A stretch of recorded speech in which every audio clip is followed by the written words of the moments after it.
the Stanton Theatre was owned by the Stanley Company of America. And it originally was the flagship of the group. It was originally known as the Stanley. Then when they built a new one at 19th Street, this became the Stanton. And they had a practice of Negroes would sit in the gallery. So together with a friend, I went there. Two friends. One was George Evans, who was a brother of Orrin Evans, a newspaper reporter. George was an art school student. I was just finished Penn, I think, or going to Penn. And we went there. And right behind us was a friend of mine, Paul Binford, who was a dental student. He's now a dentist up in Harrisburg. And of course, we were told to go upstairs. And Paul Binford came up and he went downstairs. I mean, he was swarthy complexion. So I got a warrant out. George and I got a warrant out for the manager of the theater. We got his name.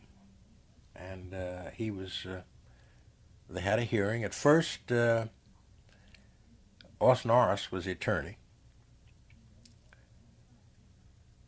And I think somebody put some pressure on Aus.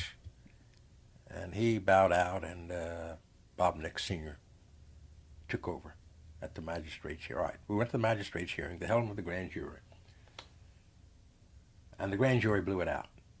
I didn't understand it then, but now I understand what goes on. I mean, they just, someone in the district attorney's office was reached by this. The man who was head of this theater, it was Stanley Warner at the time, had just recently come to Philadelphia from St. Louis. I'm trying to think of his name. I should know it. If I'm not correct, it was William Goldman, who later became on the Board of Education.